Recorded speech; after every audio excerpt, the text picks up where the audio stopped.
বিশ্ব বাংলার ফেসবুক পেজের দর্শক শ্রোতাদের শুভেচ্ছা স্বাগতম।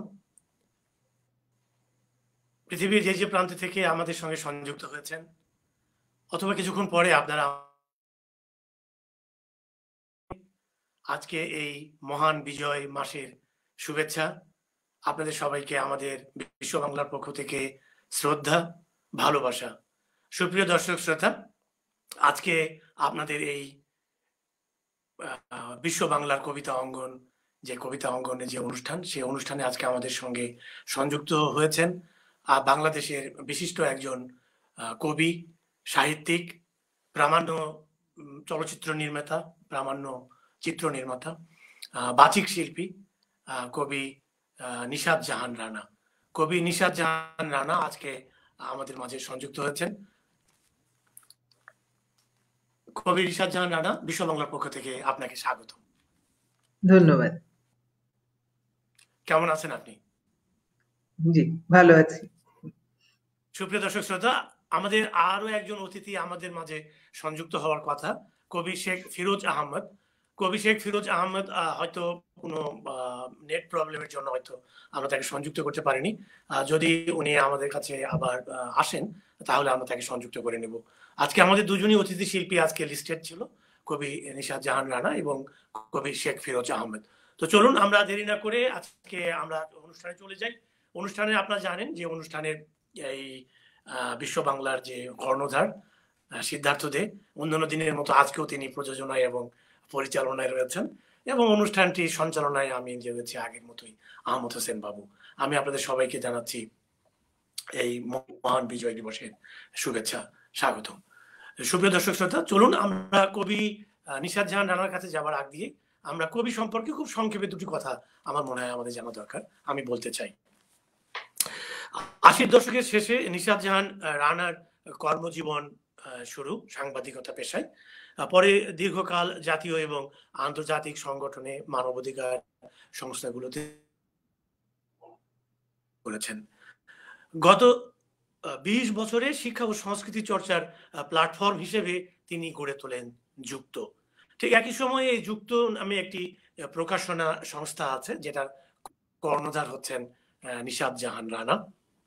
সেটি রুচিশীল এবং মানসম্পন্ন প্রকাশনার ক্ষেত্রে একটি অনন্য নাম। আপনারা যারা ঢাকায় আছেন তারা সবাই এই যুক্ত সম্পর্কে আপনারা সবাই জানেন।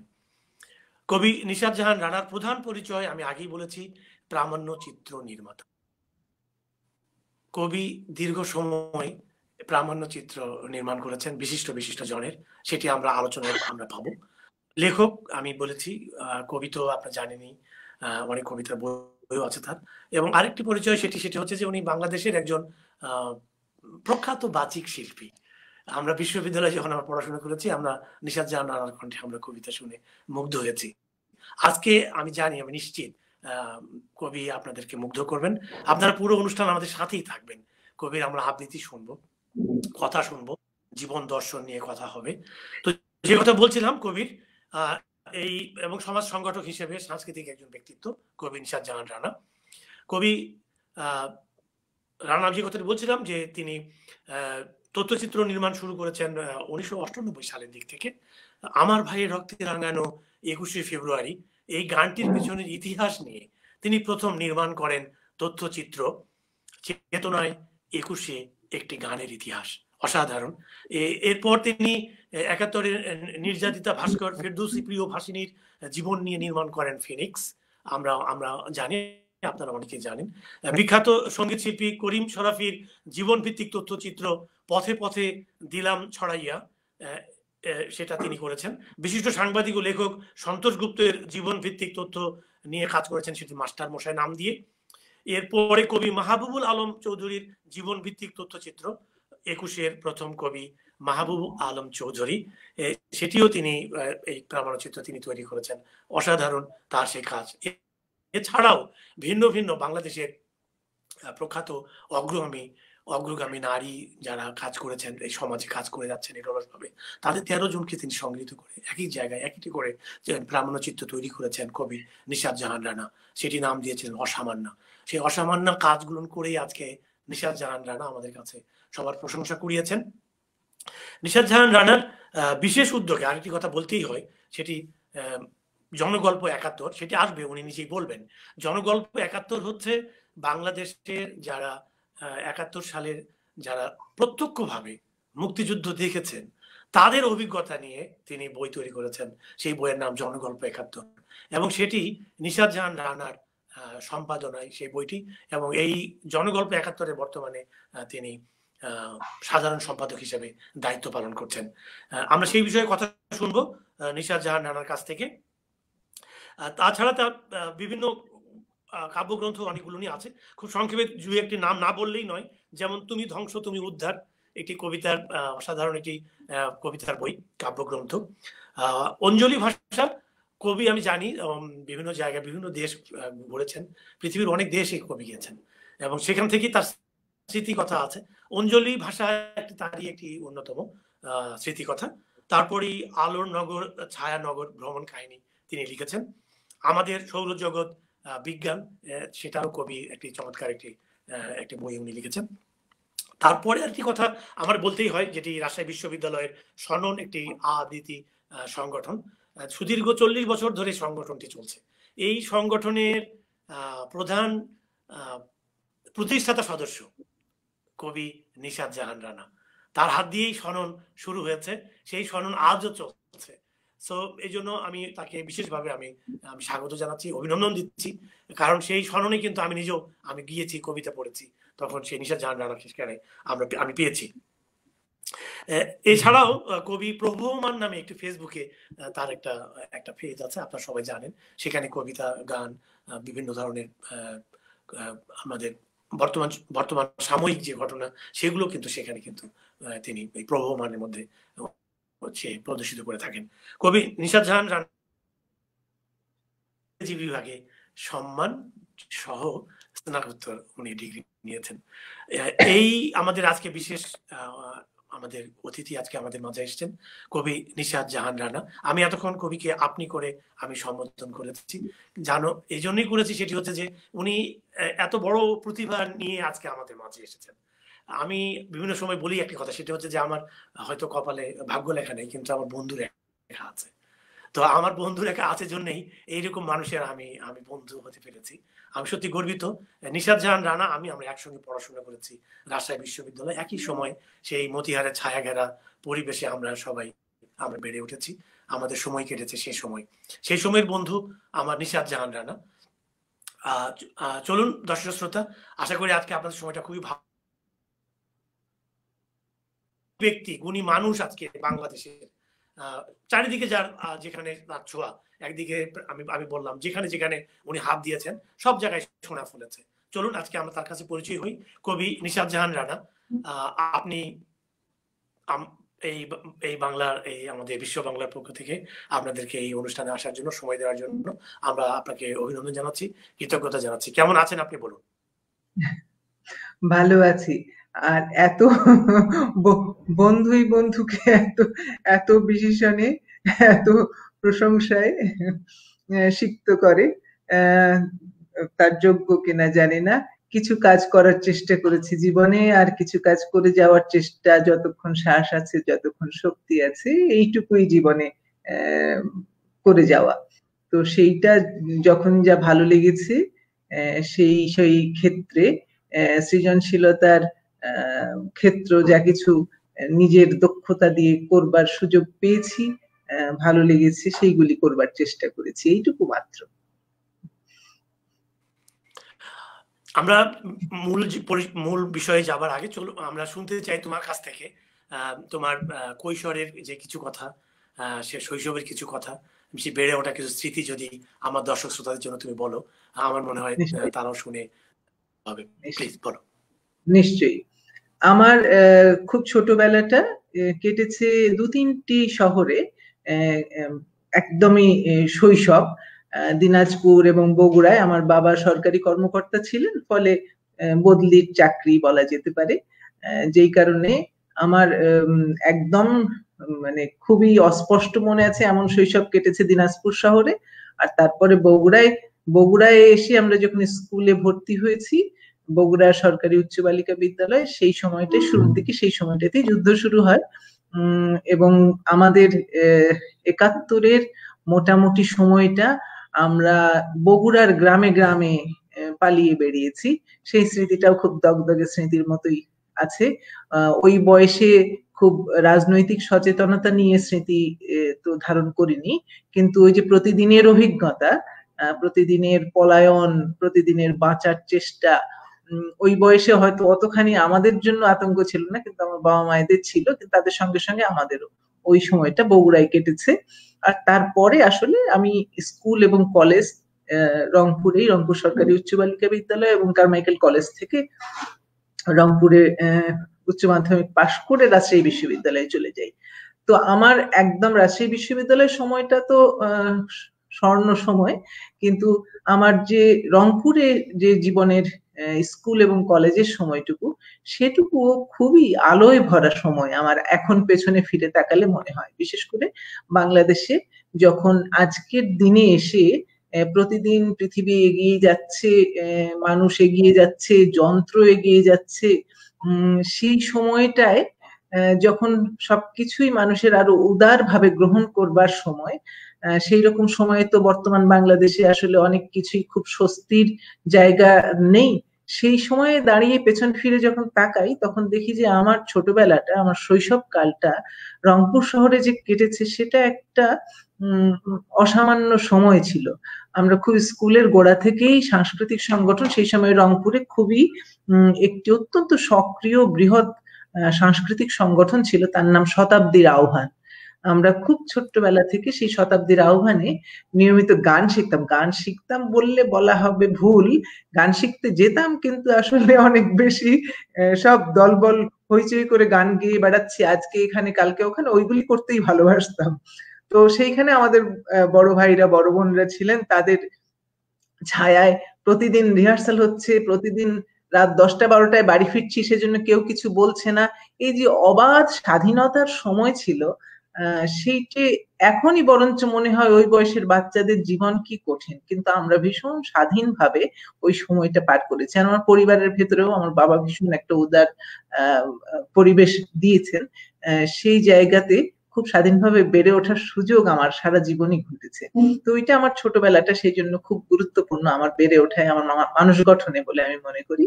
আর তারপরে তো রাজশাহী বিশ্ববিদ্যালয়ে গিয়ে পড়লাম যেখানে, সেখানেও ঘটনাচক্রে সেই পরিবেশটাও অসামান্য সুন্দর ছিল।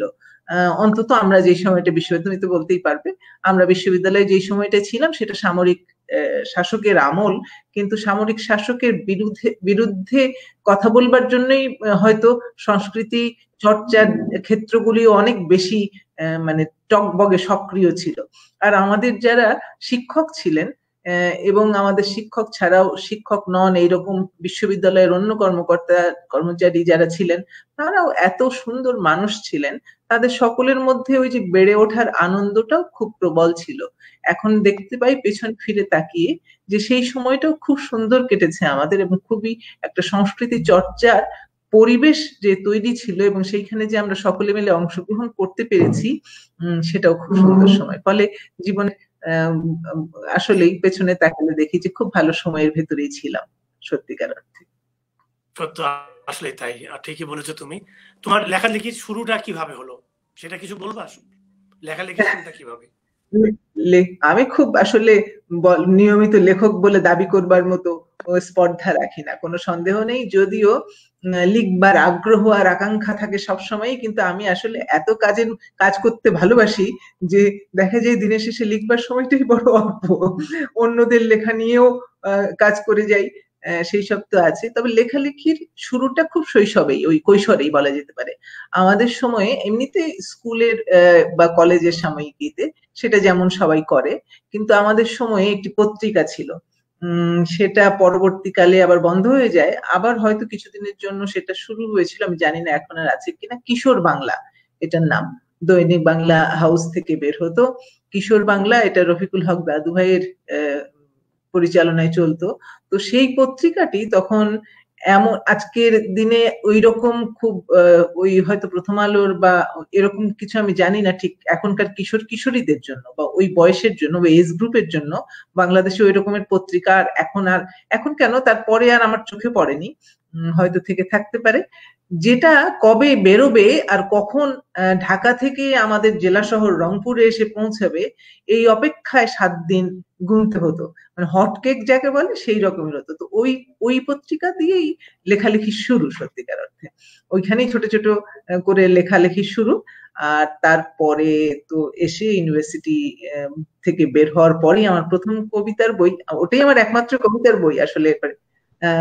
তো সেটা বেরোলো বিশ্ববিদ্যালয় থেকে বেরিয়ে আসার পরে 2002 সালের দিকে। তো এই মোটামুটি তারপরে তো লেখালেখির ভেতরেই আছি, কিন্তু ঠিক একদম নিয়মিত লেখকরা যেমন লেখেন ঠিক তেমন করে আমি লিখি না, আসলে লিখবার ওই সামর্থ্যই হয়তো আমার তৈরি হয়নি, সেটাও হতে পারে। আমি দেখছি যে শেখ ফিরোজ পৌঁছাতে পারছেন। হ্যাঁ ঠিকই, চলে আসছেন কবি শেখ ফিরোজ আমাদের মাঝে চলে এসছেন। কবি আপনাকে বিশ্ব বাংলায় স্বাগতম। একটু দেরি হলেও আমরা পেয়েছি আপনাকে, ধন্য বিশ্ব বাংলা আপনাকে পেয়ে। কবি শেখ ফিরোজ আহমেদ, সুপ্রিয় দর্শক শ্রোতা, আমি যে কথা বলছিলাম উনি আমাদের মাঝে উপস্থিত, আমরা আপ্লুত উনাকে পেয়ে। কবি সম্পর্কে খুব সংক্ষেপে দুটি কথা বলতেই হয়। কবি জন্মগ্রহণ করেছেন চাঁদপুর জেলায়, 1963 সালে জন্মগ্রহণ করেছেন কবি। কবির বাবা প্রফেসর শেখ সালেহ আহমেদ এবং মাতা ফিরোজা সালেহ। কবি 80 দশক থেকে লেখালেখি শুরু করেছেন। কবি, প্রাবন্ধিক এবং নাট্যজন, মতিহারের বিশিষ্ট নাট্যজন বলতেই হবে। তিনি রাজশাহী বিশ্ববিদ্যালয় থেকে অর্থনীতিতে সম্মান সহ স্নাতকোত্তর। কবি ফিরোজ আহমেদ পেশায় একজন উন্নয়ন কর্মী। বর্তমানে কবি প্রকাশনা সংস্থার জন্য কর্মরত রয়েছেন। কবির প্রকাশিত বইয়ের মধ্যে পাতকির ছায়া কবিতা, কালের পৃষ্ঠায় প্রবন্ধ, মাতরিসা কবিতা, ঘুম ও তন্দ্রার ডাকাডাকি কবিতা বই, ধানমন্ডি হ্রদ, আমি এটা জানি, খুব চমৎকার একটি কবিতার বই। কবিতা গুলো অন্যরা লিখেছিল, সেটাও একটি অত্যন্ত আলোচিত একটি প্রবন্ধ কবির। কবিতাগুলো অন্যরা লিখেছিল। অসাধারণ। কবির অনেকগুলো পুরস্কারও আছে, এর মধ্যে খুব সংক্ষেপে দুই একটি পুরস্কারের কথা বলতে চাই। বগুড়ার মানুষ হিসাবে শেরপুর সাহিত্য চক্র পুরস্কার এখানে এসছে। উনি কোথায়, চাঁদপুর থেকে উনি এসছেন, বগুড়া সাহিত্য চক্র পুরস্কার উনাকে পুরস্কৃত করেছেন। পদধ্বনি লিটল ম্যাগাজিন আমি এখানে কবি দেখতে পাচ্ছি। এই কবি ফিরোজ আহমদ, শেখ ফিরোজ আহমদ, একটু নাম আছে ছোট বাবু, আমার সাথে তার নামের মিল আছে। আমরা বিশ্ববিদ্যালয়ে একসঙ্গে পড়াশোনা করেছি, যে কথাটি বললাম সুপ্রিয় দর্শক শ্রোতা। আমার শেখ ফিরোজ আহমেদ বাবু, আমি এবং নিশাত জাহান রানা, আমরা বিশ্ববিদ্যালয়ে একই সময়ে আমাদের বেড়ে ওঠা, একই সঙ্গে আমাদের অনেক সময় কেটেছে। আমরা শিল্প সংস্কৃতি নিয়ে কবি হয়েছে, কবিতার অনুষ্ঠানে গেছি। এই যে নাট্যজন, সে দুর্দান্ত সে সময় নাটক করছে, নাটক দেখতে যাবো, ফিরোজের নাটক হচ্ছে। তো সেইভাবেই আমাদের মতিহার আমাদের ক্যাম্পাসটা আমার কেটেছে। কবি আমাদের, আপনাকে পেয়ে আমরা খুশি। যেহেতু আমরা একসঙ্গে পড়াশোনা করেছি, কাজে আমার আপনি নয়, তুমি আমাকে নাম ধরেই বলছি তোমাকে। তো আমার বিশ্ব বাংলায় পেয়ে আমরা খুশি। তুমি কেমন আছো কবি, বলো? আছি, ভালোই আছি। খুব টেনশনে ছিলাম। পরে আমি বাইরে গিয়ে কয়েকজন তরুণ ছেলে পেলে আছে, আমি বলছি আমার এই প্রবলেম হচ্ছে কেন। পরে ওরা খুব টেকনিক্যালি কি কি সব করে দিল। আমি আবার নিচে থেকে দৌড়ে চলে আসলাম যে ঢোকা যায় যদি। তো সবাইকে ধন্যবাদ যে একটু সাফারিংস গেল, প্রত্যেকেরই যে অপেক্ষার যে মুহূর্ত তার মধ্যে একটু বিড়ম্বনা তৈরি হলো। আমি আসবার পর রানার খুব চমৎকার কিছু কথা শুনছিলাম, যে কিশোর বাংলার যে প্রসঙ্গটা নিয়ে এসছে আমার খুব ভালো লেগেছে। কারণ আসলে আমরা একসময় কিশোর বাংলার পাঠক ছিলাম। ওই সময় যেহেতু আমরা ছড়া লিখতাম, তো ছড়া লিখতে গিয়ে ওই কিশোর বাংলায় আমরা গোপনে গোপনে অনেক লেখা পাঠিয়েছিও। আমার স্পষ্ট মনে আছে একবার অবজারভার ভবনে কিশোর বাংলা অফিসটা ছিল, তো অনেকবার লেখা পাঠানোর পর লেখা ছাপায়নি। না ছাপানোর পরে আমি ওখানে গিয়ে সরাসরি সম্পাদকের সাথে দেখা করার চেষ্টা করি। তো চেষ্টা করার পরে তখন দুর্ভাগ্যক্রমে হোক আর সৌভাগ্যক্রমেই হোক, লুৎফর রহমান রিটন এবং আরো একজন উপস্থিত ছিল। তা আমি বললাম যে প্রতিটা সংখ্যাতেই এদের লেখা যায়, আমরা বাইরে থাকি, মফস্বলে থাকি, আমাদের কি কোনো লেখা ছাপাবেন না? এটা কেমন আপনাদের বিবেচনা? তো রিটন আমাকে একরকম উড়াই দিতে চাইও, ভদ্র ছেলে, উড়াই আর দেয় নাই, হেসে দিয়ে বলছে আপনি বসেন। তো বসেন, না বসলাম। তারপর কি হয়েছে আদ্যপান্ত শুনলো, শুনে বললো যে ঠিক আছে পরের সপ্তাহে আপনি একটু দেখবেন। তো পরের সপ্তাহে আমার একটা ছড়া ছাপিয়েছিল। ওই সময় আরেকটি পত্রিকা ছিল দৈনিক বাংলা। দৈনিক বাংলায়, আমি রানার কথা সূত্র ধরে বলছি, দৈনিক বাংলায় একটা পাতা ছিল খুব সুন্দর, বাচ্চাদের পাতা, কিশোরদের পাতা, সাত ভাই চম্পা। ওই সাত ভাই চম্পার মধ্যে আফলাতুন তখন নিয়মিত লিখতেন, আর অনেকেই লিখতেন। ওই সাত ভাই চম্পাটা ছিল প্রকৃত অর্থে আমাদের ওই সামরিক শাসন এবং অন্যান্য যে বৃত্তর মধ্যে আমরা আবর্তিত ছিলাম। ওই সময়টায় পত্রিকার রুচি, কিশোর মানসিকতা তৈরি করে দেওয়ার ক্ষেত্রে গুরুত্বপূর্ণ ভূমিকা রেখেছিল। এটি হচ্ছে রানার কথার সূত্র ধরে আমার বলবার। Thank you. ধন্যবাদ। আরো আরো আরো আরো তোমার কথা শুনবো, আরো আরো অনেক কথা আছে। আমার পর্দার আড়ালে যারা দর্শক শ্রোতা আছেন তারা অপেক্ষা করছেন কবিতা শোনার জন্য। সুপ্রিয় দর্শক শ্রোতা, চলুন আর কথা না বাড়িয়ে আমরা চলাচলি কবিতায় চলে যাচ্ছি। আজকে আমি আগেই বলেছি, বাচিক শিল্পী, প্রখ্যাত বাচিক শিল্পী কবি নিশাত জাহান রানা। আমরা বিশ্ববিদ্যালয়ে আমরা কবিতা রানা কবিতা পড়বে, চলো আমরা কবিতা শুনবো। তো সেই নট অনলি, আরেকটি কথা বলতেই হয়, রানা চমৎকার উপস্থাপক হিসাবেও কিন্তু সে যে কোনো অনুষ্ঠান কিন্তু কে করবে, রানা করবে। আমরা কিন্তু রানাকে ছেড়ে দিয়ে আমরা নিশ্চিত থাকতাম যে রানা অনুষ্ঠান করছে, কাজে কোনো সমস্যা নেই। তো আমরা এমন একটি গুণী মানুষ আজকে। কথা না বাড়িয়ে চলুন আমরা সবাই যাই রানার কাছে, আমরা কবিতা শুনবো। রানা, প্রথমে কোন কবিতা তুমি আমাদেরকে শোনাবে? আজকে তো বিজয়ের মাস, সকল আমাদের মুক্তিযুদ্ধের শহীদদের শ্রদ্ধা জানাই এবং সকলকে শুভেচ্ছা, এই দেশের সব মানুষকে আমাদের বিজয়ের মাসের শুভেচ্ছা জানাই। আমি ভেবেছিলাম যে বিজয়ের মাসের অনুষ্ঠানে ওইরকম একটি কবিতা পড়বো কিনা, কিন্তু সময়েরও তো একটা ব্যাপার আছে। আমি আজকে আমার খুব প্রিয় শ্রদ্ধাভাজন কবি অলোকরঞ্জন দাশগুপ্ত, যিনি সদ্য চলে গেছেন আমাদের ছেড়ে, তারই একটি কবিতা পাঠ করে আমার প্রথম শ্রদ্ধাও তার প্রতি, এবং আজকের এই অনুষ্ঠানের প্রথম কবিতাটি পড়ছি। এই কবিতাটির নাম একটি কথার মৃত্যুবার্ষিকীতে, অলোকরঞ্জন দাশগুপ্তের কবিতা।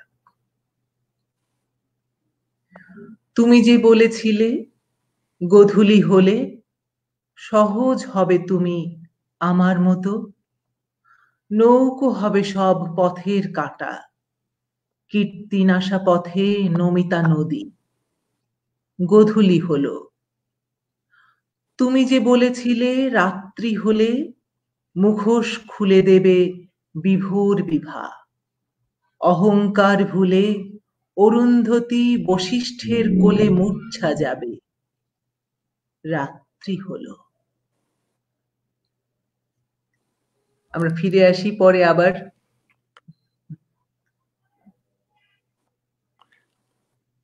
অসাধারণ, অসাধারণ। এর সঙ্গে তুমি আরেকটি কবিতা আমাদেরকে নাও, তারপরে আমরা বাবুর কাছে যাব। বেশ, তাহলে এবার বরঞ্চ আমার নিজের লেখা একটা কবিতা পড়ি। পড়ো। এই কবিতার শিরোনাম অজাতি। নির্মম নৈঃসঙ্গ চেয়েছি আমি, চারিদিকে অফুরান আলো হাওয়া, তবু সকল দরজায় সিটকিনি। বিপন্ন বিষাদ চেয়েছি আমি, ক্যাকটাসে ফুটেছে নীল ফুল, তবু সকল বাগান মরুভূমি। অতল নির্জনতা চেয়েছি আমি, পান্না প্রবাল মুক্তার কার্পেট, তবু নিথর জল শূন্যতা প্লাবী। ঢেউহীন নৈঃশব্দ চেয়েছি আমি, তছনছ করে বাজে বাঁশি, তবু হাওয়ায় কেবলই হাহাকার।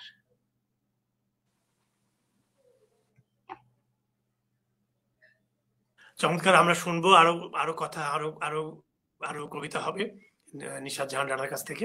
এই পর্যায়ে সুপ্রিয় দর্শক শ্রোতা, আপনারা দেখছেন বিশ্ব বাংলার সরাসরি আয়োজন কবিতা অঙ্গন। কবিতা অঙ্গন অনুষ্ঠানে আজকে আমাদের সঙ্গে বাংলাদেশের দুজন বিশিষ্ট কবি আমাদের সঙ্গে সংযুক্ত হয়েছেন, কবি নিশাত জাহান রানা ও কবি শেখ ফিরোজ আহমেদ।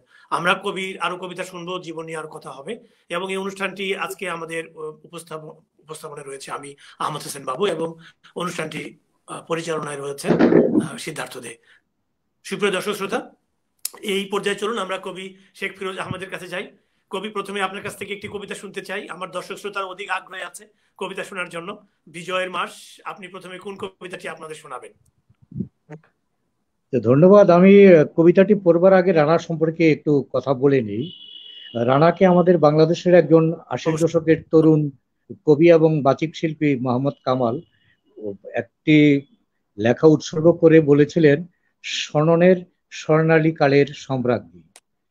শনন নামে বাংলাদেশের যে প্রাচীনতম আবৃত্তি সংগঠন, এই সংগঠন প্রতিষ্ঠার সূচনা থেকেই রানা আছেন। নাজিম মাহমুদ স্যারের সাথে যুক্ত হয়ে অবিরাম পরিশ্রমের মধ্য দিয়ে যে প্রতিষ্ঠানটি গড়ে তুলেছেন এবং তার অসংখ্য ভক্ত অনুসারী তৈরি হয়েছে এবং তিনি অনেককে তৈরি করেছেন। আজকে এই বিশ্ব বাংলার এই অনুষ্ঠানের মাধ্যমে সুযোগ পেয়ে আমি তাকে সাংস্কৃতিক কর্মীদের পক্ষ থেকে কৃতজ্ঞতা জানাই। তা আমি বিজয়ের মাস, বিজয়ের সকল শহীদ এবং যারা যুদ্ধ করেছেন, লড়াই করেছেন স্বাধীনতা এবং গণতন্ত্রের জন্য, মুক্তির জন্য, তাদেরকে অভিনন্দন জানাই। জানিয়ে তারা তোমার প্রেমকেও স্বীকার করে একটি প্রেমের কবিতা পড়ি। একটি সকাল বিক্রি হবে, কবিতার নাম। কবিতা লিখেও তোমাকে যদি না পাই, কারো কাছে একটা সকাল বিক্রি করে দেব। আমার কবিতার যত সুনাম সব গাছ পাহারায় রেখে উঁচু ডালে মাচা বেঁধে এইবার ঘুমাবো। এক টুকরো মেঘ দেখে যাবে আর চোখে, সঙ্গীদের বলবে যাও দাও তো মুখ মুছে ওকে। একটা পাখি সযত্নে মাথার পাশে ঠোঁটে আনা ফল রাখে, যেন নিচে পড়ে না যায় গড়াগড়ির অভ্যাসে। বাতাস আসে, বাতাসের নাম বায়ু, শরীর মুচিয়ে দেয়, তার কাছে অদ্ভুত দামি একজন কবির পরমায়ু। আকাশ আসে নীল সাদা রং নিয়ে, বলে যায় ওপারের আকাশ থেকে আরো বন্ধুরা এসো হিংসা উড়িয়ে দেবে। সবশেষে খবর পেয়ে চলে আসে রোদ, গাছের ডালের ঠান্ডাকে চারদিক থেকে সেও করলো অবরোধ। মানুষ এসেছে, মানুষ চারদিক থেকে আসে, তারা সকলেই কবিতাকে ভালোবাসে। সবাই কবিতা চায়, তারা সকাল কিনতে রাজি। বলল কবি, কেউ যদি দাম নাই দেয় আমাদের জন্য লিখো, আমরা সবাই স্বপ্ন দেখি, স্বপ্নের দাম কত, স্বপ্নের দামে সকাল কিনবো আজি।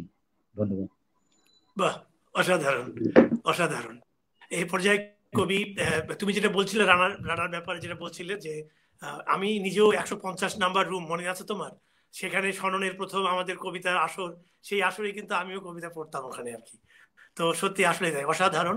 তো এই পর্যায়ে আমি কবির কাছে জানতে চাই, তোমার যদি লেখালেখি শুরুটা যদি তুমি আমার দর্শক শ্রোতাদের বলতে, তাহলে তারা অনুপ্রাণিত হতো, মুগ্ধ হতো। কিভাবে তুমি এই লেখালেখিতে ফিরলে, এইটি একটু বলবে সংক্ষেপে? আমি তখন চট্টগ্রামে থাকতাম। আমার বাবা তখন চট্টগ্রাম সরকারি কলেজের বাংলা বিভাগের অধ্যাপনা করতেন। ওই সময় আমরা যে পাড়াটায় থাকতাম, ওখানে মমতাজউদ্দিন আহমেদ সাহেব ছিলেন নাট্যকার, এবং বাংলা বিভাগ তখন খুব সমৃদ্ধ বিভাগ ছিল। আলাউদ্দিন আল আজাদ, আবদার রশিদ, এই ধরনের অনেক বিখ্যাত লোকজন তখন কাজ করত। তো ওই স্বাধীনতার পর দেশপ্রেমের যে চেতনা, তখন চারিদিকে একটা গান হতো যে বিশ্বকবির সোনার বাংলা, নজরুলের বাংলাদেশ, জীবনানন্দের রূপসী বাংলা, রূপের যে তার নেই কো শেষ বাংলাদেশ। এই কবিতাটা শুনবার পর ভিতরে এক ধরনের অনুরণন তৈরি হতো। তৈরি হওয়ার পরে আমি তখন ভাবলাম যে আমার জীবনের লক্ষ্য, আমি লেখক হব বললেই তো আর হয় না, লিখতে হয়। তখন আমি ছড়া লিখতে শুরু করলাম। ছড়া যেরকম হয়, একদম ক্লাস 8-এর একটা ছেলে বা 7-এর একটা ছেলে ছড়া লিখবে, তার লেখার বিষয় হচ্ছে নদী, ফুল, পাখি, আকাশ, বাতাস, এইসব। আমি ওই রকম করেই ছড়া লিখলাম এবং 1976 সালে প্রথম চট্টগ্রামের দুটি পত্রিকায় 29শে জুলাই, রোজার ঈদ ছিল, ওই দৈনিক আজাদী এবং দৈনিক স্বাধীনতা, এই দুটি পত্রিকাতে আমার প্রথম দুটি ছড়া ছাপা হয়।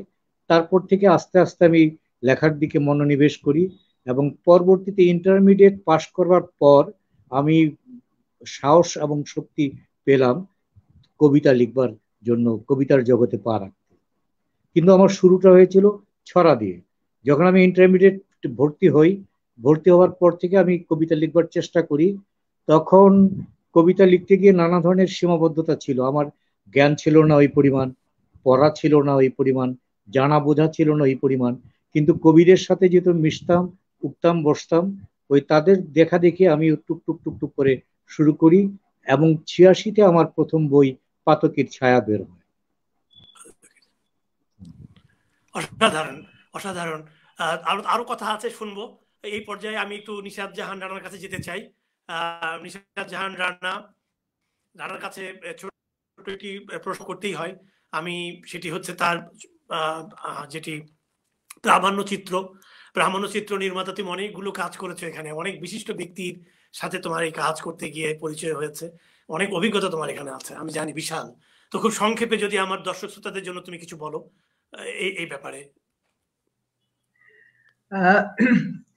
প্রামাণ্যচিত্র নির্মাণ করেছি বেশ কিছু। তার শুরুর দিকে আসলে প্রথম কাজটি করি 1998 সালে।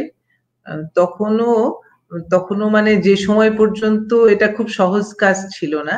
মানে তখনও একটা ক্যামেরা সংগ্রহ করে এই সমস্ত কাজ করবার মতো ভাবা খুব কঠিন ছিল, কারণ পুরো ব্যাপারটা অসম্ভব ব্যয়বহুল ছিল। মানে আজকের প্রজন্মের কাছে যেমন একটা ছোট্ট ফোন দিয়েই সব করা যায়, আমাদের শুরুর সময়ে সেটা তো ভাবা যেত না।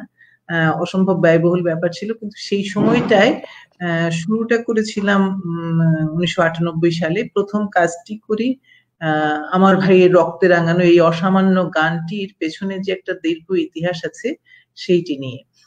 সেইটি আব্দুল গাফফার চৌধুরী এই গানটি লেখেন বটে, কিন্তু তারপরে এটাতে যখন সুর আরোপ হয় প্রথম, আব্দুল লতিফ প্রথম সুরটা করেন, আর পরে সেই সুরে গাওয়া হয় অল্প কয়েকদিন। তারপরে যখন এটা আবার নতুন করে সুরারোপিত হয়ে ছবিতে ব্যবহার করলেন যে রায়হান, তারপরে যে এটার জনপ্রিয়তা অসম্ভব বেড়ে গেল, এই সমস্ত পেছনের কথাগুলি কিভাবে হলো সেইটি এই গানে, এই ছবিতে আছে। সেটা সেই সময় বাংলাদেশ টেলিভিশনে প্রচারিত হয়। তারপর পরই 21-এ টেলিভিশন কাজ শুরু করে বাংলাদেশে।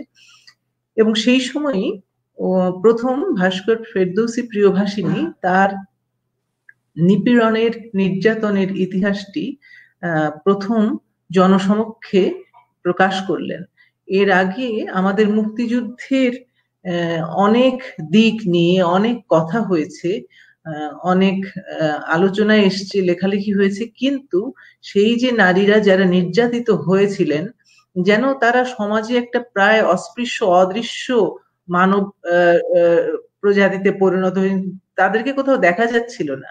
অথচ এরকম যুদ্ধের ফলে যে একটা বিশাল নারী সংখ্যা এই নির্যাতনের দ্বারা তাদের জীবন শুধু তছনছ হওয়া না, জীবন তো বিসর্জন হয়েছে, জীবন তছনছ হয়েছে, তারা কোথায় গেলেন?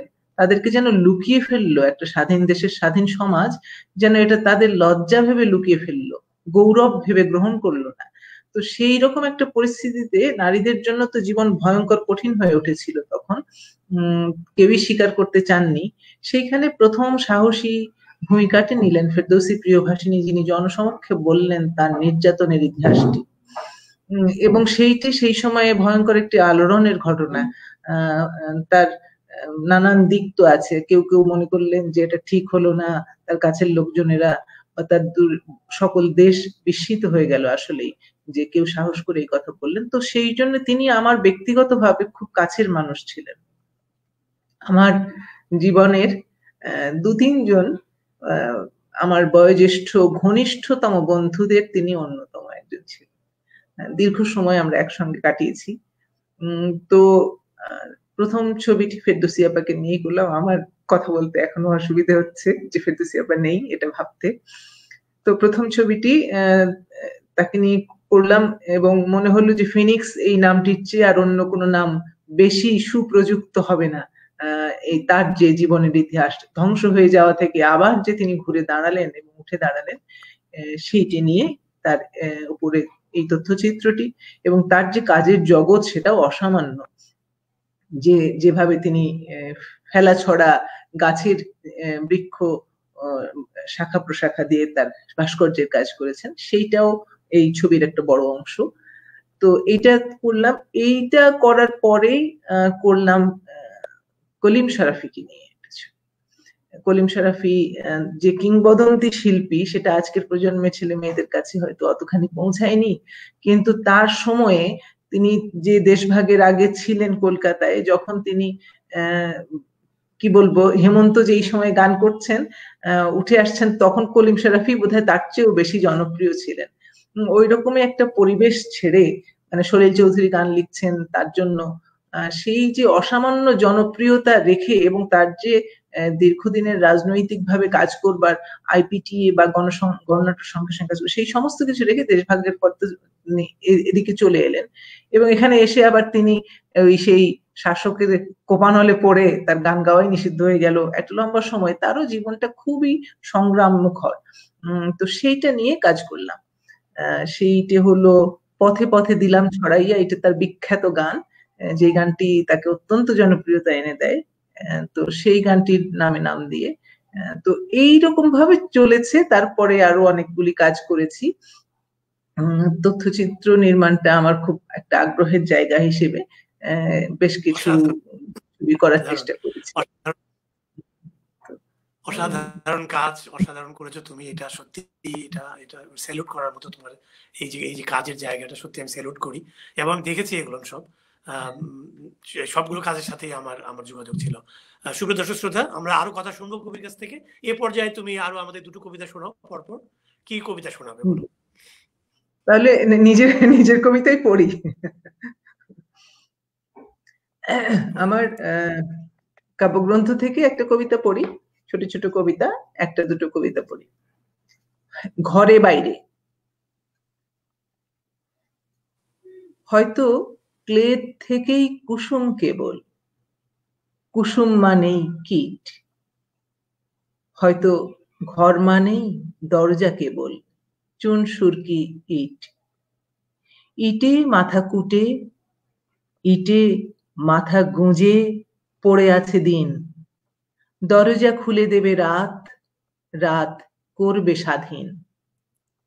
ঘরের বাইরে দাঁড়িয়ে ছিল বৃষ্টি ভেজা রাত, ঘরের ভেতর তখন নীরব অলীক সম্পাত। আরেকটা কবিতা পড়ি। এটা খুব খুব সদ্য লেখা একটা কবিতা। এই কবিতাটার শিরোনাম আকুল আকুতি। কেন চিতাভস্ম মেখে শ্মশানে শ্মশানে ঘোরো, কেন মাঝ রাতে জেগে ওঠো চণ্ডালের হাড়ের সন্ধানে।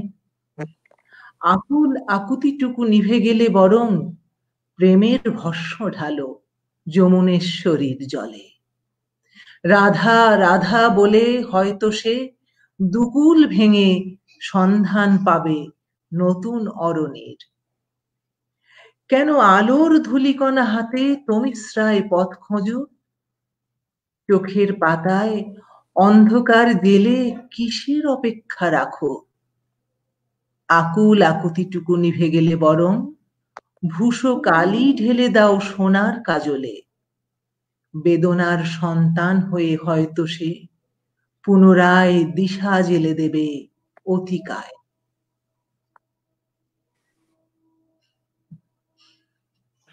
অসাধারণ, তোমার কণ্ঠে অসাধারণ লাগলো, খুব সুন্দর। সুপ্রিয় দর্শক শ্রোতা, নিশ্চয়ই আপনারা আপ্লুত হচ্ছেন, মুগ্ধ হচ্ছেন আমার মতো। কবির কণ্ঠে আরো আমরা কবিতা শুনবো, সাথেই থাকুন। এই পর্যায়ে আমি আমাদের আরেকজন অতিথি আছেন, শেখ ফিরোজ আহমেদ বাবু। শেখ ফিরোজ আহমেদ বাবুর কাছে আমি জানতে চাই তার নাট্যজন, আমি বলেছি নাট্য নিয়ে, তার বিশ্ববিদ্যালয়ের কথা নিয়ে, এবং তার বিশেষ করে এনজিওতে তার কাজ হয়েছে, সেখানে সে কাজের অভিজ্ঞতা, এই বিষয় নিয়ে তার কর্মজীবন, তার বিশ্ববিদ্যালয় জীবন এবং তার নাট্য জীবন, এই নিয়ে খুব সংক্ষেপে আমি কবির কাছ থেকে দুটি কথা জানতে চাই আমার দর্শক শ্রোতাদের জন্য। কবি শেখ ফিরোজ আহমেদ। ধন্যবাদ, খুব সুন্দর একটি প্রশ্ন। আসলে এই নাটক সম্পর্কে বলতে গেলে আমার ভিতরে যে ইন্সপিরেশনটা কাজ করে, কাজ সূচনা বিন্দুটাকে আমি আবার চট্টগ্রামে নিয়ে যাই। চট্টগ্রামের স্বাধীনতার পরপর তখন চট্টগ্রামে চট্টগ্রাম থিয়েটার, অরিন্দম এই নাট্য সংগঠনগুলি তৈরি হয় এবং মমতাজউদ্দিন আহমেদ সাহেব আমরা 3 তলায় থাকতাম, উনি থাকতেন দোতলায়। দেখা যেত দেখা যেত তো ওই সময়টাই আমি দেখতাম আমাদের বারান্দা থেকে জানালার দিয়ে বারান্দার দরজা খুলে দেখতাম যে ওনার বাসার লাইট জ্বলছে। মানে উনি স্টাডি করছেন, স্টাডি রুমে আছেন, স্টাডি করছেন। তো কি করছেন, কি লিখছেন? উনি নাটক লিখছেন। উনি তখন আন্তন চেখবের অনেকগুলো নাটক, গল্পের নাট্যরূপ দিয়েছেন এবং চট্টগ্রাম কলেজের বার্ষিক যে প্রোগ্রামগুলি হতো সেই বার্ষিক নাট্যানুষ্ঠানগুলোতে ওনার দেওয়া নাট্যরূপগুলো মঞ্চস্থ হতো এবং ওনার প্রিয় ছাত্ররা, যারা মুক্তিযুদ্ধ ফেরত ছাত্ররা এবং স্বাধীনতায় উজ্জীবিত যারা হয়েছেন, সেই সবাই মিলে এই নাটকগুলি করতেন। তখন আমার ভেতরে একটা অনুপ্রেরণা হলো যে আমি ওনাকে খালু বলতাম যেহেতু পারিবারিক সম্পর্ক, উনি যদি নাটক লিখতে পারেন, এত সুন্দর করে উনি পরিচালনা করতে পারেন, তাহলে আমি কেন নাটকের সাথে জড়িত হব না? এই নাটকের প্রতি ভালোবাসার বীজ ওনাকে দেখে আমার ভিতরে প্রবিষ্ট হয়। এরপরে যখন আমরা বগুড়ায় চলে আসি, তখন এরশাদের সামরিক শাসনামলের যুগ। একদিন আমাকে বগুড়া থিয়েটারের প্রধান সংগঠক ময়না ভাই আমাকে ডেকে বলল যে 82 সালের 24শে মার্চ আমাকে বলল, তুমি শহীদ মিনারে একটি কবিতা পড়ো, আমাদের 26শে মার্চের অনুষ্ঠান হবে, এর মধ্যে তুমি পড়ো। তো মার্শাল লর সেই করা টাইমের মধ্যে আমি তখন কবি নজরুল ইসলামের সেই কবিতাটি পড়লাম, বিদ্রোহী কবিতাটি পুরো মুখস্থ পড়লাম। পড়বার পর আমার বগুড়া থিয়েটারের প্রতি একটি ভালোবাসা তৈরি হয়ে যায়। আমি আসা যাওয়া শুরু করি। এই আসা যাওয়ার মধ্য দিয়ে আমি গ্রাম থিয়েটারের সাথে সম্পর্কযুক্ত হই। বগুড়ার বিভিন্ন উপজেলায় ঘুরে ঘুরে ঢাকা থিয়েটার যে গ্রাম থিয়েটারের কনসেপ্টটা দিয়েছিল, সেই গ্রাম থিয়েটার সংগঠন গড়ে তোলায় আত্মনিয়োগ করি বিভিন্ন জনের সাথে, আরো অনেকের সাথে। এবং জামিল ভাই ছিলেন আমাদের নাট্যগুরু। আমি সরাসরি তার কাছ থেকে 2টো ওয়ার্কশপ করি এবং 2টো ওয়ার্কশপের মধ্য দিয়ে আমি শহীদ তাজারত নামে একটি পূর্ণাঙ্গ মঞ্চনাটক, জামিল ভাই একটি স্ক্রিপ্ট দিয়েছিলেন, তার নবনাট্যায়ন করি এবং বগুড়ার ইতিহাসে এই প্রথম এই নাটকটির মধ্যে আঞ্চলিক ভাষা 1/3 আঞ্চলিক ভাষা সংলাপ হিসেবে ব্যবহার করা হয়। বাই দিস টাইম একই সময় আমি রাজশাহী ইউনিভার্সিটিতে ভর্তি হই 81 সালে। ভর্তি হবার পর ওই সময় সেলিম আল দীনের একটি বিখ্যাত নাটক, পথনাটক বাসন, এবং এস এম সোলাইমানের খেপা পাগলার পেঁচাল পথনাটক, এই 2টি নাটক সব জায়গায় সর্বত্র সমস্ত সংগঠন এবং সমস্ত রাগী তরুণেরা, স্পর্ধিত তরুণ যারা এই সমাজ ব্যবস্থাকে বদলাতে চাচ্ছিল, যারা মার্শাল লর বিরুদ্ধে প্রতিবাদ করতে চাচ্ছিল, তারা সবাই এই নাটকগুলি করতো, বাসন এবং খেপা পাগলার পেঁচাল, তারপর আশিস খন্দকারের বাস। এই সময়টায় আমি 82 সালের দিকে একই সাথে বগুড়া থিয়েটারে যোগ দিই এবং রাজশাহী বিশ্ববিদ্যালয়ের সমকাল নাট্যচক্রের সাথে আমি যোগ দিই। তো যোগ দেওয়ার পর আমি নিজে নাট্যকার হিসাবে আত্মপ্রকাশ করি 1986 সালে, যখন আমাদের সমকাল নাট্যচক্রের মধ্যে আমি একটি নাটক লিখি। আমাদের যে ফার্স্ট জেনারেশন, ফাউন্ডিং জেনারেশন যারা দলটা তৈরি করেছিল, একসাথে তাদের 8-10 জন চলে যায়, লেখাপড়া শেষ হয়েছে, তারা চলে গেছে। একটা শূন্যতার মধ্য দিয়ে আমি দলটিকে পুনর্নির্মাণের দায়িত্ব গ্রহণ করি। তখন আমি আমার দলের জন্য একটি নতুন নাটক লিখি, লেফটেন্যান্ট ব্যাকা। তো লেফটেন্যান্ট ব্যাকা এইটি হচ্ছে যে মার্শাল লকে প্রতীকীভাবে মার্শাল লকে বিদ্রুপ করার জন্য, যে তার সাথে বাঙালির সম্পর্কে যে প্রচলিত কথা আছে যে সিধা আঙ্গুলে ঘি উঠে না, তাহলে গণতন্ত্র কিভাবে আসবে? গণতন্ত্র শেখাতে হলে কি মার্শাল লর তথাকথিত আঙ্গুল বাঁকিয়ে ঘি তোলা, এই যে বিদ্রুপটা, এটি একটি অসাধারণ একটি নাটক ছিল এই সময়ের প্রেক্ষাপটে। এই নাটকটি প্রথম আমরা করি কাজী নজরুল ইসলাম মিলনায়তনে, বিশ্ববিদ্যালয়ের সেন্ট্রাল অডিটোরিয়াম নামে যেটা পরিচিত। এই অডিটোরিয়ামে নাটকটি হবার পরে সমকাল নাট্যচক্রের মধ্যে পুনর্জাগরণ তৈরি হয় এবং যশোর বিবর্তন এই নাটকটি তারা শতাধিকবার মঞ্চায়ন করে এবং পুলিশের তাড়া অসংখ্যবার। কারণ এই নাটকটির মধ্যে এমন একটি নাটক ছিল থার্ড থিয়েটারের ফর্মে করা, যে কোনো ভাবে 1-2 জন লোক দিয়ে করা হতো না, এটা কোরাসের মাধ্যমে কোরাস ক্যারেক্টার ভাঙতো, আবার কোরাসিক ক্যারেক্টার হয়ে ভিতরে আসতো, নানাভাবে জাতীয় সংসদ থেকে শুরু করে অনেক ধরনের পার্শ্ব ঘটনা নিয়ে একটা বিদ্রুপাত্মক, একটা খুবই অন্য ধরনের একটা স্যাটায়ার নাটক ছিল লেফটেন্যান্ট বেকার। তারপরে আমি লিখি একটি নৃত্যনাট্য ঠিকানার জন্য। এটি সংসপ্তক থিয়েটার, বগুড়ার একটি প্রাচীন নাট্য সংগঠন, তাদের উদ্বোধনী প্রযোজনা হিসেবে এই নাটকটি করে। আর এর মাঝখানে অনেকগুলি স্ক্রিপ্ট আমি গ্রন্থনা করে দেই নাট্য আলেখ্য হিসাবে। আর আমার পরিকল্পনার মধ্যে, চিন্তার মধ্যে রয়েছে রবীন্দ্রনাথের গোরা নাটকের একটি জায়গা ধরে, গোরা যখন তার আত্ম আবিষ্কার করলো, অন্তর্জলি যাত্রার মতন করে যখন সে ভাবলো যে একটা প্রায়শ্চিত্ত করতে হবে, যখন সে জানলো যে সে আসলে এক খ্রিস্টান মা বাবার সন্তান, সে আদি হিন্দু নয়, তখন তার ভিতরে যে সত্তার যে রূপান্তর, ভাবনার যে রূপান্তর, যে মানবিকতার যে সংকট, যে ক্রাইসিস, এই ক্রাইসিসটাকে উপজীব্য করে এখন আমার একটি মূল লক্ষ্য এই নাটকটি নাট্যরূপ দেয়া। আরেকটি আমার ইচ্ছা আছে, সেটা নিয়ে আমি কাজ করছি।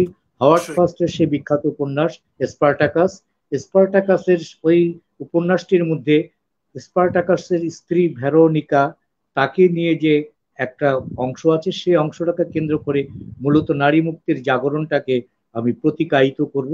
আমার চিন্তার মধ্যে বহুদিন ধরে এই কাজটি ঘুরছে, আমি এ দুটো কাজ করব। এছাড়া আপাতত আর মৌলিক কোনো নাটক লিখবার এই মুহূর্তে কোনো পরিকল্পনা নেই। আমরা মুগ্ধ হয়ে শুনছি। সুপ্রিয় দর্শক শ্রোতা, আমরা কথা শুনছিলাম আজকের আমাদের অতিথি কবি শেখ ফিরোজ আহমেদের কাছ থেকে। তার নাট্য প্রতিভা আপনারা শুনলেন। আমি বিশ্ববিদ্যালয়ে একসঙ্গে দেখেছি। সে নাট্য পাগল, সে প্রতিভা, আলাদা রকম প্রতিভা। কবিতা তো যেরকম, সেরকম নাটকেও। সুপ্রিয় দর্শক শ্রোতা, এই পর্যায়ে চলুন আমাদের অতিথি কবি নিশাত জাহান রানা। কবি নিশাত জাহান রানার একটি বিশেষ, যেটি আমি শুরুতেই বলেছিলাম, তা হচ্ছে জনগল্প ৭১। জনগল্প ৭১-এর বিষয় প্ল্যাটফর্মটা আমি আপনার বলেছি। সেই ৭১ সালে যেসব মানুষেরা যারা যুদ্ধ করেছে, তারা না, যেসব মানুষেরা যুদ্ধ দেখেছে, নিজের চোখে বাস্তবে দেখেছে, সেই মানুষগুলোকে খুঁজে খুঁজে খুঁজে খুঁজে বের করেছে এই নিশাত জাহান রানা। এবং আমি তখন আমেরিকাতে, সেই রানা এখান থেকে আমাকে বলছে যে তুমি তো যুদ্ধ দেখেছো, যুদ্ধের একবার বাস্তব যেটা দেখেছো তুমি, সেটা নিয়ে তুমি আমাকে একটা লেখা দাও। সেটা আমি আমার জনগল্প ৭১ প্রথম পর্ব, সেটা এখন বাংলাদেশের সব জায়গায়, শুধু সে বই করেছে তা না, প্রত্যেকটা জেলায় গিয়ে গিয়ে এই জনগল্প ৭১ সম্পর্কে সে সচেতন করেছে, যুদ্ধের কথা বলেছে, মুক্তিযুদ্ধ, আমাদের আন্দোলনের কথা বলেছে। এই সেই গুণী শিল্পী। চলুন আমরা তার কাছ থেকে এই জনগল্প ৭১ সম্পর্কে কিছু কথা শুনতে চাই। রানা, এই জায়গায় তুমি একটু বলো এই সম্পর্কে। নিশ্চয়ই। আমার ভালো লাগছে যে আজকে আবার সুযোগ হলো অনেকের কাছে জনগল্প ৭১-এর কথাটা পৌঁছানোর, তোমার এই প্ল্যাটফর্ম থেকে, কবিতা অঙ্গন থেকে। আমরা গত কয়েক বছর ধরে, ৬-৭ বছর হয়ে গেল ধরে আমরা চেষ্টা করছি ৭১-এ যাদের বয়স অন্তত ৫-এর ওপরে ছিল, তার মানে যারা মুক্তিযুদ্ধের ওই অভিজ্ঞতাটি যা দেখেছেন তা এখন স্মৃতিতে ঠিকঠাক মতো ধারণ করে, মনে করে বলতে পারেন বা লিখতে পারেন, এই অবস্থায় এই বয়সে ছিলেন, তাদের কাছ থেকে মুক্তিযুদ্ধের অভিজ্ঞতা সংগ্রহ করা। আমরা মনে করি যে বাংলাদেশ আজকে যে স্বাধীন হয়েছে, সেই স্বাধীনতার পেছনে যে যন্ত্রণার ইতিহাস আছে, যে বঞ্চনার ইতিহাস আছে, এই যে এত মানুষের প্রাণ দেয়ার, রক্ত দেয়ার ইতিহাস আছে, সেইটি আসলে যথাযথভাবে ধারণ করা এখনো আমাদের দেশে হয়নি, দুর্ভাগ্যজনকভাবে। আমাদের এই দেশটি পূর্ব পাকিস্তান যখন ছিল ১৯৭১-এ, হঠাৎ করে এক রাতে একটি খুবই সুসজ্জিত সেনাবাহিনী এসে, পশ্চিম পাকিস্তানের একটি সুসজ্জিত সেনাবাহিনী এসে ঝাঁপিয়ে পড়লো একেবারেই অপ্রস্তুত, অস্ত্রশস্ত্রহীন নিরীহ জনগোষ্ঠীর উপরে। এই যুদ্ধ যে শুরু হলো এবং শেষ হলো, সেইখানে এই নিরীহ সাধারণ মানুষ, যাদের কাছে এমনকি একটি বাঁশের লাঠিও সেই মুহূর্তে ছিল না, তাদের যদি ব্যাপক এই যুদ্ধে অংশগ্রহণ না ঘটতো, তাহলে আমাদের এই প্রশিক্ষণ গ্রহণ করে আসার সময় নেয়া এবং মুক্তিযোদ্ধাদের তৈরি হওয়া, এবং সামরিক বাহিনী থেকে চলে আসা মানুষজন, এদের সকলে মিলে প্রস্তুত হয়ে কেবল এই 9 মাসে সমস্ত যুদ্ধটা এবং এই যে একটি সুসজ্জিত সামরিক বাহিনী, তাদেরকে ঠেকিয়ে দেয়া, প্রতিরোধ করা, এটা প্রায় অসম্ভব ব্যাপার ছিল। শহর থেকে যখন মানুষ পালিয়ে যাচ্ছিল, গ্রামে সাধারণ মানুষ আজ রাতে খাবার কোত্থেকে জুটবে সে ভাবনা না করে সকলকে আশ্রয় দিয়েছে। তার নিজের মাথায় কালকে এসে রাজাকারের কারণে কোপ পড়তে পারে এই জেনেও মুক্তিযোদ্ধাকে রাতের বেলায় ঘরে আশ্রয় দিয়েছে। তার নিজের কন্যার সকল রকমের অসুবিধের কারণ ঘটতে পারে সেই কথাটা বিবেচনায় না রেখে আশ্রয় দিয়েছে। এই যে জনগোষ্ঠী তার নিজের প্রতিদিন জীবন বাঁচানোই একটা কঠিন সংগ্রাম ছিল ওই মুহূর্তে, তার ভেতরেও এই যুদ্ধে সে প্রাণপণে স্বাধীন একটি ভূখণ্ড পাবে এই আশায় অংশ নিয়েছে। কিন্তু সেই অংশগ্রহণের কথা আমরা আসলেই এখন পর্যন্ত ডকুমেন্টেড করিনি কোনোভাবেই। আমরা খুবই সামান্য কিছু হয়তো ছবি তৈরি করার চেষ্টা করেছি, চলচ্চিত্র, কিছু কথা আমরা কিছু গল্প উপন্যাসে আনবার চেষ্টা করেছি, কিন্তু আমরা মুক্তিযোদ্ধাদের তালিকা করার চেষ্টা করেছি, তালিকা হয়েছে সেটা নিয়ে আমরা বিতর্ক তৈরি করেছি, এইরকম নানা কিছু হয়েছে। সেগুলো করবার দায়িত্ব রাষ্ট্রের আছে, রাষ্ট্রর নিজের দায়িত্বে বহু কিছু ঘটছে, বহু উদ্যোগ হচ্ছে, কিন্তু এই যে সাধারণ মানুষের কথা, এটাকে জনযুদ্ধ না বলে কোনো উপায় নেই, কেননা জনতাই এতে অংশ নিয়েছিল এবং তারা এই মুক্তিযোদ্ধা হয়ে তারা ট্রান্সফর্মড হয়েছে, অথবা তারা সাধারণ মানুষ থেকে আমার মা, আমার চাচা, তোমার বোন, তোমার দাদা, এরা সকলে মিলে সেই সময়টায় এই মুক্তিযোদ্ধাদের সক্রিয় শক্তি, সহযোগী শক্তি হিসেবে এই দেশে অংশগ্রহণ করেছে। এদের কথাগুলি আসলে আমরা লিপিবদ্ধ করতে চাই, কারণ আমরা মনে করি যদি এই যে মানুষের কথাগুলি না জানে কেউ, তাহলে আসলে সে এই জাতির যুদ্ধের ইতিহাস সঠিকভাবে জানবে না। তার জানতে হলে এই দলিল জানতে হবে, সেই সময়টিকে জানতে হবে, সেই সময়ের প্রতিটি মানুষের একটি ব্যক্তিগত গল্প রয়েছে, কোনো সন্দেহ নেই। 7.5 কোটি মানুষের মধ্যে হাতে গোনা কয়েক হাজার মানুষ হয়তো এর সঙ্গে দ্বিমত পোষণ করে অন্যরকম ভূমিকা নিয়ে থাকবে, কিন্তু বাকি সকল মানুষের, এই জনগোষ্ঠীর, তাদের প্রত্যেকের যে ব্যক্তিগত জীবনের অভিজ্ঞতা ঘটেছে, যে ভয়াবহ অভিজ্ঞতা ঘটেছে, সেই অভিজ্ঞতাকেই আসলে আমরা ধারণ করতে চাই। সেটা কেউ কেউ করছেন আরো কাজ, এই কাজ অন্যান্য ভাবে, কিন্তু সেগুলোর সঙ্গে আমাদের মূলত একটি তফাৎ আছে। আমরা এখন পর্যন্ত যা করছি সেটা যিনি এই সময়ের প্রত্যক্ষদর্শী, তার নিজের জীবনের অভিজ্ঞতাটা তার কাছ থেকে আমরা লিপিবদ্ধ করে সংগ্রহ করছি। আমরা অন্যের কাছে শোনা কোনো কাহিনী এখানে গ্রহণ করছি না, এবং আমরা সাধারণ নাগরিকের ব্যক্তিগত অভিজ্ঞতাগুলি সংগ্রহ করছি। এই সংগ্রহের কাজটি গত 6-7 বছর ধরে চলমান রয়েছে, এবং যতক্ষণ পর্যন্ত আমি বলি যে, কেউ যখন আমাকে জিজ্ঞেস করেন যে এটা কতদিন চলবে, তো আমি বলি যে আমার যতক্ষণ দম আছে। তো সেই দমের অর্থ অনেক রকম, দম মানে কেবল নিঃশ্বাস না, এর পিছনে তো অনেক রিসোর্সেরও প্রয়োজন হয়। এই সবকিছু মিলিয়ে যতক্ষণ পারি ততক্ষণ এই সংগ্রহ প্রচেষ্টা চলবে। আমাদের এই সুযোগে আমি আনন্দের সংবাদ একটা দিয়ে রাখি যে আমাদের প্রথম খণ্ডটি গত বছর বেরিয়ে গেছে, এবং এবছরের গোড়ায় ফেব্রুয়ারি বইমেলা পার হওয়ার পরে মার্চ এপ্রিলে আমাদের ইচ্ছে ছিল, পরিকল্পনা ছিল যে আমাদের দ্বিতীয় এবং তৃতীয় খণ্ডটিও প্রকাশিত হবে, কিন্তু এই কোভিড-19 এর সমস্যায় পড়ে সেটা হয়নি। কিন্তু এখন এর মধ্যে আরেকটি মানে আমাদের জন্য দুর্ভাগ্যের দুঃখজনক ঘটনাও হলো যে আমাদের দুজন উপদেষ্টা, আমাদের প্রধান উপদেষ্টা জনগল্প ৭১-এর আমাদের সকলের শ্রদ্ধাভাজন জাতীয় অধ্যাপক আনিসুজ্জামান এবং আমাদের আরেকজন উপদেষ্টা কামাল লোহানী, দুজনকে আমরা হারিয়েছি। অত্যন্ত বেদনাহত সেই জন্য তাদের দুজনকে হারিয়ে এই কাজটি নিয়ে। কিন্তু এই দ্বিতীয় এবং তৃতীয় খণ্ডটি তারা থাকাকালীনই আমরা মোটামুটি প্রস্তুত করেছি। তো এই দ্বিতীয় খণ্ডটিও আমাদের বেরিয়ে প্রায় গেছে বলা যেতে পারে। আশা করছি যে আগামী 16 ডিসেম্বর বিজয় দিবসে আমরা আমাদের দ্বিতীয় খণ্ডটি প্রকাশনা অনুষ্ঠানটি অফলাইন এবং অনলাইনে করে সকলের সামনে উপস্থিত করতে পারবো। তো এই সুযোগে আহ্বানও জানিয়ে রাখি সকলকে যে যাদের যাদের পরিবারে এই মুক্তিযুদ্ধের অভিজ্ঞতা রয়েছে, যা এখনো বলা হয়নি, যা এখনো লেখা হয়নি, অনুগ্রহ করে নিজের অভিজ্ঞতাটি লিখে আমাদের পাঠান।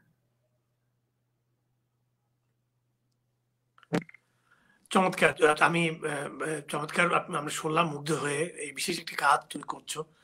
আমরা প্রার্থনা করি সৃষ্টিকর্তার কাছে এই অসাধারণ কাজটি তুমি সম্পূর্ণ করো। এটা একটা অসাধারণ কাজ, মানুষের যে আমাদের যুদ্ধকে, যে কথাগুলো তুমি বললে। সুপ্রিয় দর্শক শ্রোতা, আমরা বিমোহিত হয়ে কথা শুনছিলাম আজকের অতিথিদের দুজনের কাছ থেকে। আরো অনেক কথা থেকে গেল, অনেক কথা আছে, কিন্তু আমাদের সময় তো আজকে আমাদের আর দিচ্ছে না। একবারে আমরা অনুষ্ঠানে প্রায় শেষ পর্যায়ে চলে আসছি। একটি কবিতা তুমি যদি আমাদের শোনাও, শেষ কবিতা হবে এটা।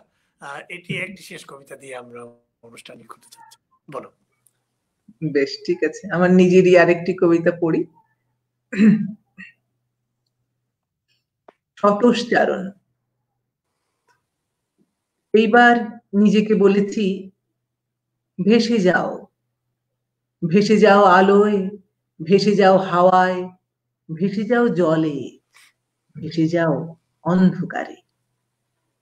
এইবার নিজেকে বলেছি, খুলে দাও, খুলে দাও চুল, খুলে দাও আঁচল, খুলে দাও দরজা, খুলে দাও মাঠ। এইবার নিজেকে বলেছি, ছিন্ন করো, ছিন্ন করো দ্বিধা, ছিন্ন করো নুপুর, ছিন্ন করো তন্ত্রমন্ত্র, ছিন্ন করো কুহক। এইবার নিজেকে বলেছি, গ্রহণ করো, গ্রহণ করো প্রেম, গ্রহণ করো লীলা, গ্রহণ করো শৃঙ্গার, গ্রহণ করো জীবন।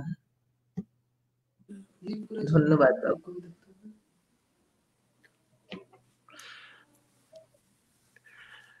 চমৎকার, চমৎকার। আমরা শেষ পর্যায়ে এখন অনুষ্ঠানের এই পর্যায়ে আমি আমার বন্ধু কবি শেখ ফিরোজ আহমেদ বাবু যদি থাকেন সাথে, আমরা নিয়ে আসতে চাই।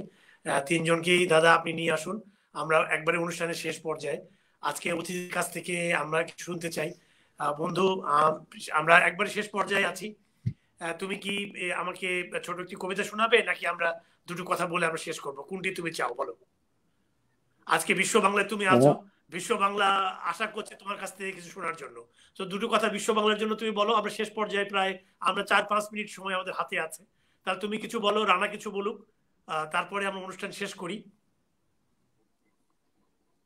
আচ্ছা, আমি ছোট 4 লাইনের একটা কবিতা পড়ি, বা একটা বা দুটা কবিতা, 4 লাইন 4 লাইন 8 লাইন পড়ি, তারপরে এটুকুই আমার বলা আর কি আছে। একটি কবিতা হলো, সেই উচ্চতায় আমার ভুলগুলো যদি উড়িয়ে দিতে পারতাম অন্তহীন গগনে, আমাদের বাগানে ফুটতো অনেক ফুল। যদি ভুলগুলো গগনে ঘুঙুর বেঁধে নাচতো অপ্রতুল জিজ্ঞাসায়, গগন অনেক উদার, মানুষের মতন পলিটিক্স বোঝে না। আর আরেকটি কবিতা, বিয়ের ফুল ফুটলে, এটিও ছোট কবিতা। চরের মেয়েগুলি বিউটি পার্লার দেখেনি কোনোদিন, রিলিফ টিমের সভাপতি জানেন উজান ভাটিতে কারা অর্থাহারে। এইখানে মরণ বাচন, তবু রোগা ভোগা কন্যাগুলিকে বিয়ের ফুল ফুটলে দারুণ সুন্দরী লাগে। ধন্যবাদ। অসাধারণ, অসাধারণ, অসাধারণ। সুপ্রিয় দর্শক শ্রোতা, আমি নিশ্চিত যে আমার মতো আপনারা মুগ্ধ হয়েছেন আজকে আমার দুজন অতিথির কাছ থেকে কথা শুনে। আমার বন্ধু, আমি আগেই বলেছি যে আমার বন্ধু ভাগ্য খুব ভালো, এটা আমি জানি এবং মানি। এটা এই জন্যই আজকে দেখেন যে অসাধারণ দুজন মানুষ, তাদের কাছে আমি আজকে বন্ধু হিসেবে এসেছি। এটা আমার বড় পাওয়া আমার জীবনে। এর থেকে আমি আর কিছু চাই না। এই বন্ধু আছে জন্যই, এই বন্ধুর ভালোবাসা নিয়ে আমি একটু আগে যে কথা বললো, দম কবে যাবে, কবে শেষ হয়ে যাবে জানি না। এই দম অনেক রকম। আমি একটি কবিতা এই বিজয় দিবসে লিখেছি, লিখতে গিয়ে মনে হলো আমার, সেটা হলো যে 50-এ দাঁড়িয়ে আছি আমি, বিজয়ের 100 আমি থাকবো না, আমি নিশ্চিত। বিজয়ের 100 আমি দেখবো না, ধরে আমি বিজয়ের 100 দেখব, মূল বিষয়টি। তো আমরা শেষ পর্যায়ে যাবার এসে গেছে। কিছু কথা আমি স্যালুট জানাই, আমি নিজে পারি নাই, কিন্তু আমার বন্ধুরা পারছে, প্রতিভাবান। তো এই পর্যায়ে প্রথমে আমি বাবু, তোমার কাছ থেকে, বিশ্ব বাংলার কাছ থেকে দুটি কথা যদি বলতে চাও বন্ধু, আজকে যে প্ল্যাটফর্মে তুমি আসছো, কিছু বলতে চাও, এই এই জায়গায় তুমি বলতে পারবে, বলো কিছু। খুব ধন্যবাদ। যে আসলে বিজয় দিবসের যে সূচনা সপ্তাহ এটি, এই সূচনা সপ্তাহে আমাকে এবং রানাকে ডেকেছো, এবং তুমি আমাদের একজন বন্ধু, আমরা তিনজন বন্ধু একটা ফ্রেমে আসলাম। এটা আমার জন্য একটা বিরাট আহ, ব্যাপার, একটা সুন্দর একটা অভিজ্ঞতা, সারা জীবনে আহ, ভুলবো না, একটা স্মরণীয় অভিজ্ঞতা। তো এই অভিজ্ঞতাটাকে সামনে রেখে আমি, যারা আমাদের অনুষ্ঠান শুনলেন, তাদের কাছেও কৃতজ্ঞতা জানাই দীর্ঘ সময় ধরে আমাদেরকে সময় দেওয়ার জন্য। আর অনবরত চেষ্টার মধ্য দিয়ে আমাকে সংযুক্ত করার যে প্রয়াস বিশ্ব বাংলার পক্ষ থেকে হয়েছে, এটার জন্য আমি গভীর কৃতজ্ঞতা জানাই, এবং বিশ্ব বাংলাকে অনুরোধ করি যে এই প্রোগ্রাম যেন নিয়মিত আহ, বিশ্ব বাংলা কন্টিনিউ করে, এবং যদি কখনো আবার সুযোগ হয় আমাকে যেন একটু ডাকে, রানাকেও একটু ডাকে, তাহলে আমরা আবার আরেকদিন কবিতা নিয়ে কথা বলতে চাই। ধন্যবাদ। ধন্যবাদ। রানা, কিছু বলো।